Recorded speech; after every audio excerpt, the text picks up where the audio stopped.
Hey guys, welcome back to Pine Hollow Auto Diagnostics. Today we have a Subaru to play with. Customer complaint is check engine lights on.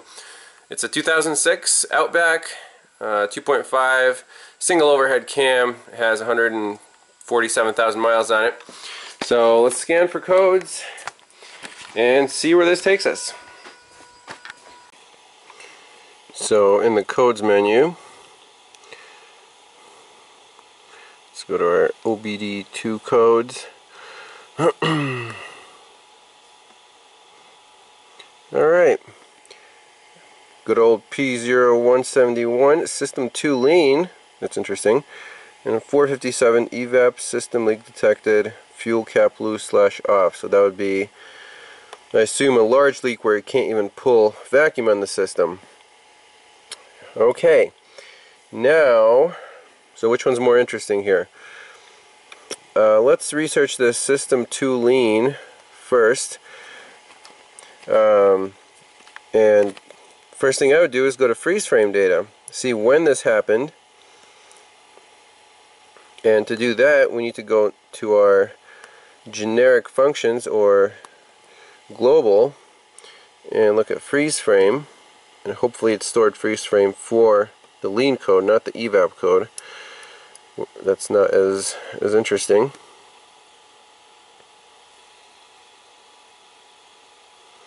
Okay, so it is for the 171. Let's see here. We're at idle, closed loop. Our engine coolant temperature is 183, so the engine is warmed up. Our O2 bank 1 sensor 2 voltage is actually high, 0.84. And you see our short-term trim is 35%. And our long-term is 8.6%. Okay, that's all the key data we can get. So let's start it up and look at some data. Now I want to go to global data because Subarus, they don't have the in their factory data, they don't have, you know, the familiar long-term, short-term. It has an air-fuel ratio sensor, so that's another variable. So let's go change our vehicle. OBD2.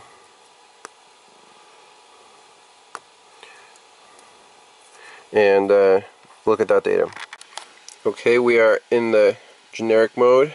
Let's display current data and see how it represents the air-fuel ratio sensor and the fuel trims.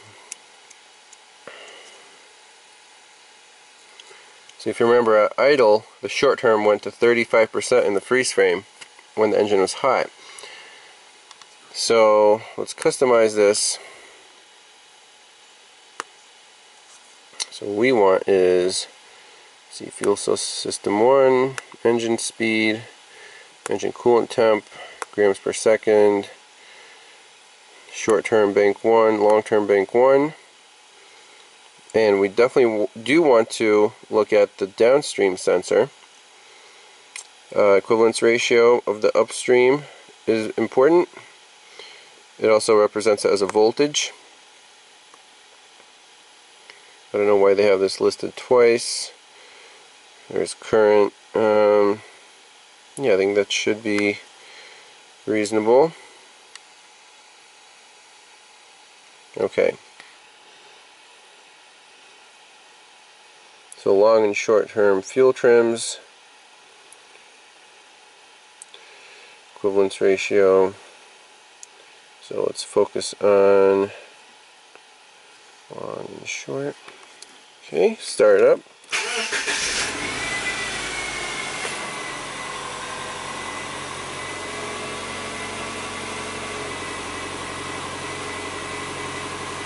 Long term is at 17. We're still in open loop, we're still warming up.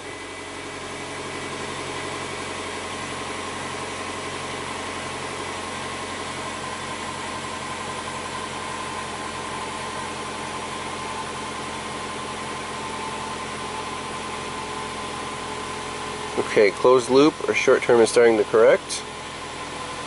That's our equivalence ratio right there. Bank 1 sensor 2 is alive.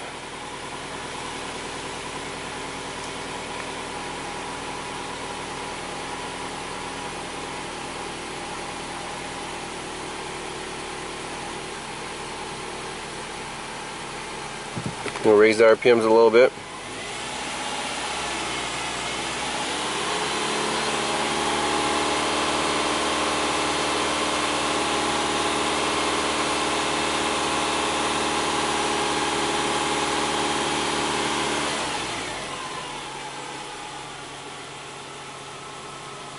Look at our long term, that's dropping down to 0.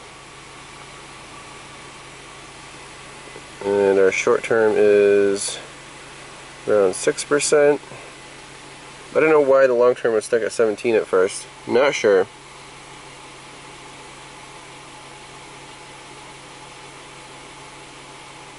Now everything seems normal right now.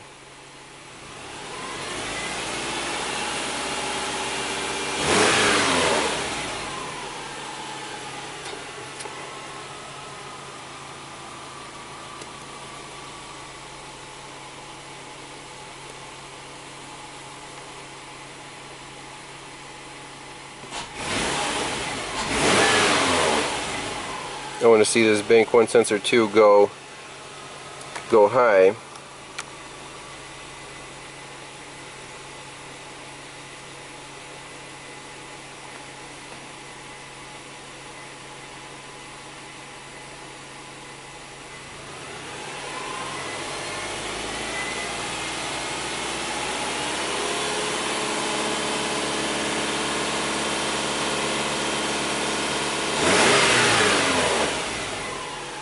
So for fuel cut, it does go to 0.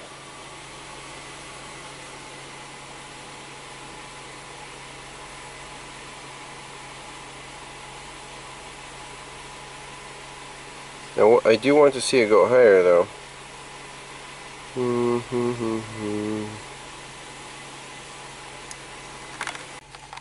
Alright, so we're going for a test drive. We're cruising about 55 miles an hour.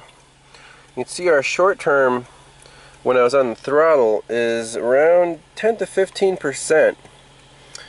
And now the long term is learning. So it learned, up to 13% right there. And now at idle we're at 1.6 long term and 1.5 short term. So this the freeze frame data can be misleading because it flags the code and then you might stop and then it'll take the freeze frame capture after the actual conditions were there. So this code didn't necessarily occur at idle even though the freeze frame says it did. Because right now at idle everything looks beautiful, but when you're cruising that short term is those fuel trims are around 15%. So it could be a dirty mass airflow. Might pop it out, clean it, but right now I don't see any drastic lean condition issues at all. So let's go back to the shop. Right as I shut the car off, you see the short term climb to 28%. There it is. After cruising, our short term is 35%. That is crazy. That's our lean condition right there. Our bank 2 is pegged high. And our equivalence ratio is right there. Does it eventually happen on any car? This is very interesting. Look at our short term is 35%, long term is 7%. We definitely have a lean condition. Let's look at the mass airflow sensor. Custom.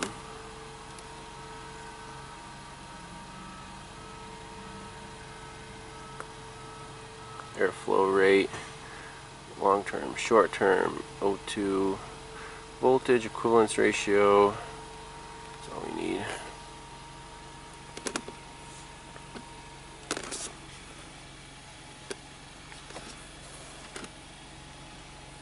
So our airflow rate is 1.8 grams per second, That seems reasonable. Short term, long term. I'm gonna raise the RPMs a little bit here.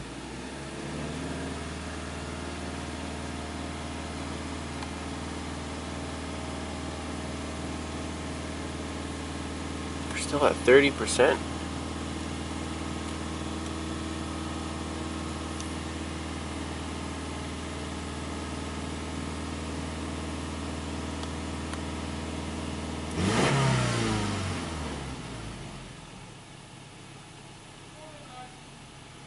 All right, Mark.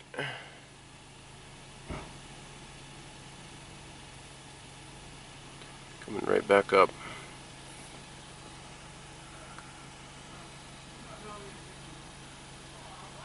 Zero equivalence ratio or lean right now. And we're pegged high on the O2. So I think in this case the air fuel ratio sensor is indeed wonky. Because bank 1 sensor 2 went rich right away, and this guy took a long time to catch up. We're at 30% on the short term.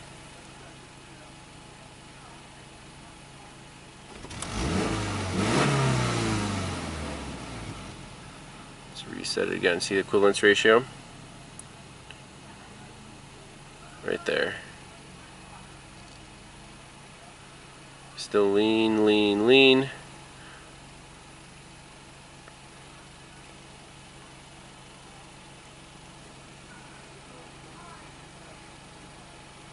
Alright. So during a hot idle, our problem is reoccurring. Right now, long term is at 30, short term is at 20. Lean condition, airflow rate is 1.8 grams per second. So, this is curious. Is it a... There's our bank 1 sensor 2 voltage. So this could be a fuel pressure problem. This could be a mass airflow underreporting.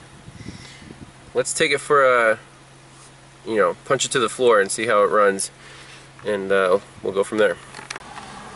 Alright, so now we're parked, and look, our short term is countering our long term. Airflow is 3 grams per second. I'm going to put it in park.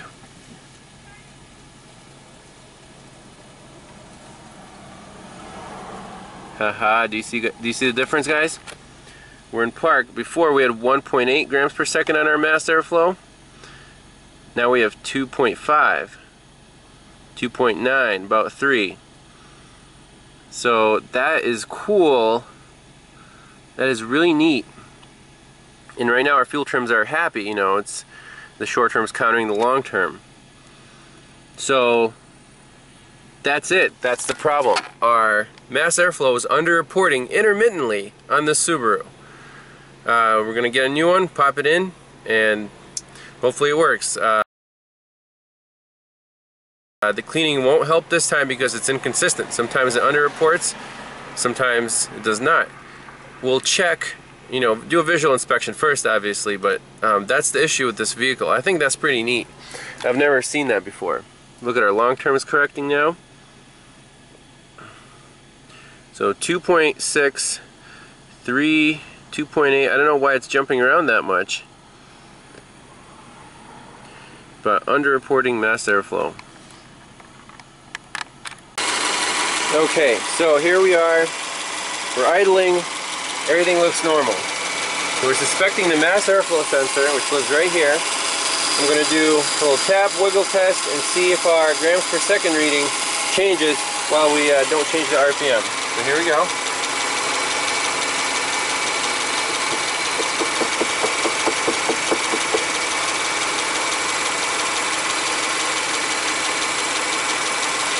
Wiggling the airbox. No change. Press the pins.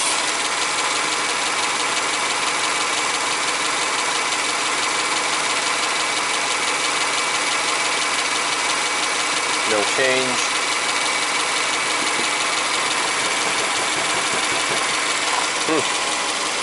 Alright, I'm going to pop this guy out, do a visual inspection on it. So looking at the hot wires, which are actually inside,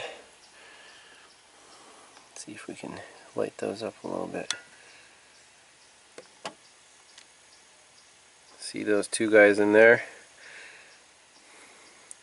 To the naked eye they look clean, and that wouldn't, you know, there's no like debris in there that would cause an erratic reading.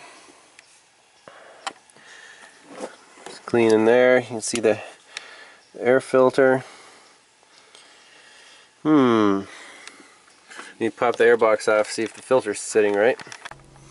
So I'm trying to recreate the problem. I drove the car again, warmed it up, and the mass airflow is rock steady at, you know, 2.5 grams per second, like it should be. Our fuel trims are perfect, 0.8 and 0.0. So I don't know what to do here, how to recreate this problem.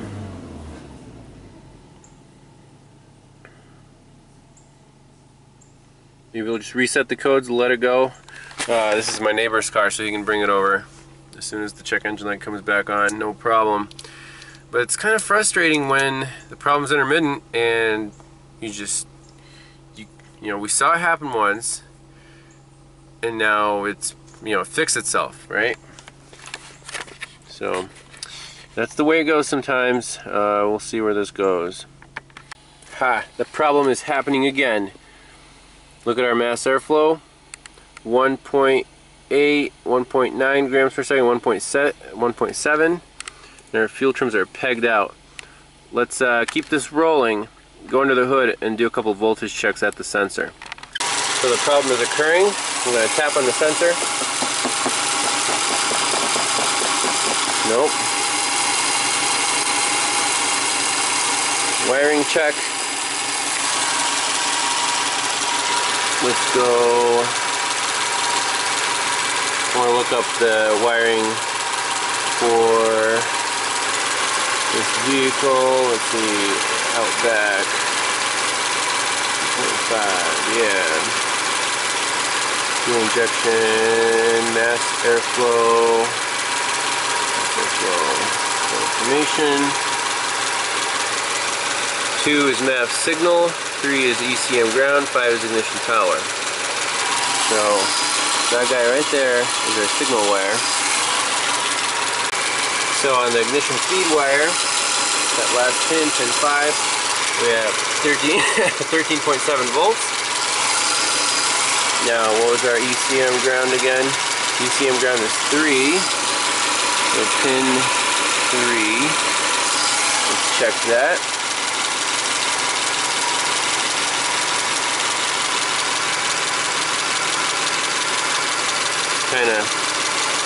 Let's drop the scale down here.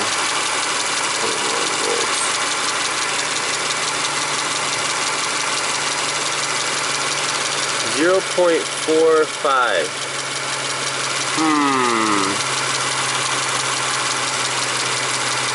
I don't know if that's a good sensor ground.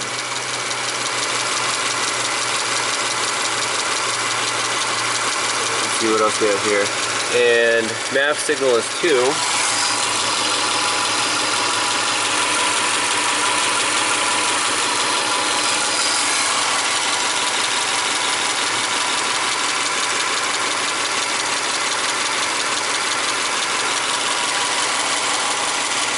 So I was not making good contact, see? Our signal did not change. Go back to, there we go. Oh. So that's why back probing sometimes is not the most reliable thing. So we have 2.9 volts, and that corresponds to 1.8 grams per second. Let's see here, that's our scope.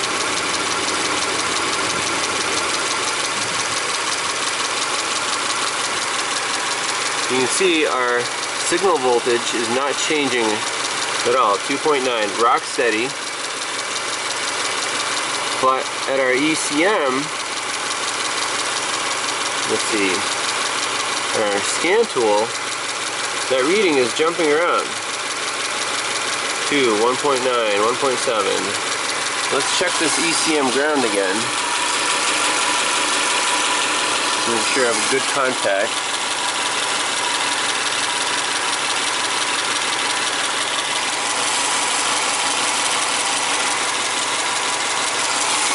So I'm backprobing this right here.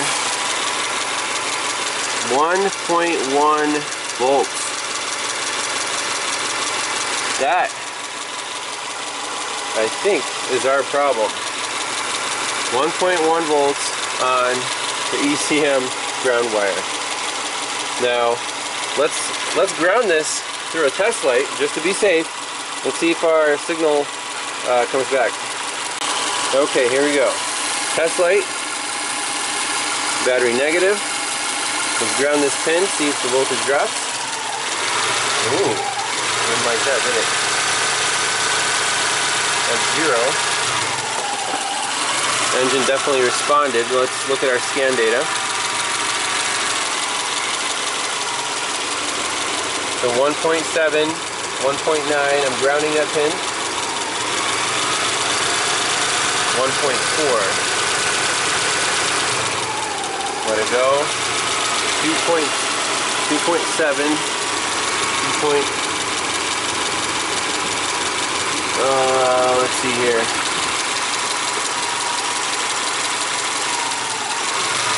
That does not help. Grounding that pin brings the signal down to 1.4. 2.7. So it's still a problem right now. Let's see if we can, I don't know if that's the Ecm Ground. According to the component test meter it was, but let's check a wiring diagram.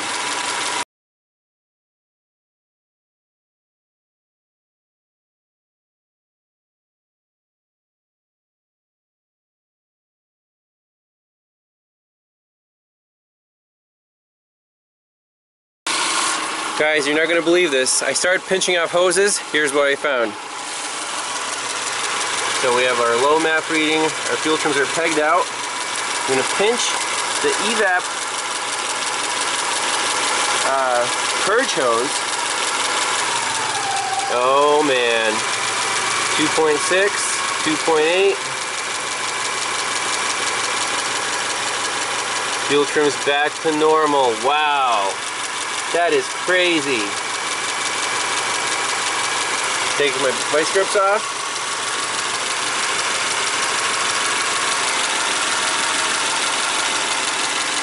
Fuel trims pegged back out. Mass airflow goes down. Nothing wrong with our mass airflow, guys. We have a leaking purge solenoid. Let's unplug it and see if it keeps sucking vacuum. Alright guys, here's the purge solenoid right here. I unplugged it. Nothing changed. Pinch it off. Wow. Right back where we should be.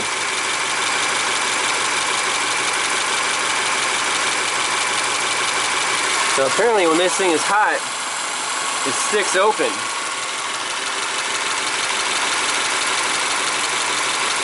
So I'm going to tap on it and see what happens here. So we're back down. Ah, oh, there it is. You heard it.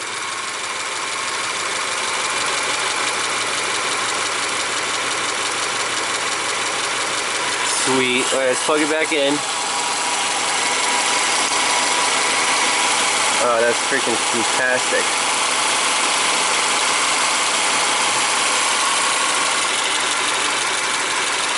And that would also explain our large leak code, potentially. This needs to be fixed before addressing any evap system issues. But that was a really cool find. I'm really happy that we spent some time on this and just kind of went with the gut feeling. I'm like, it's almost like a vacuum leak. I don't hear any external leaks. Pinch off hoses, bam, that's the one. So now that purge solenoid is closed and everything is back to normal. It's awesome. And I actually might have one in stock. Let's see.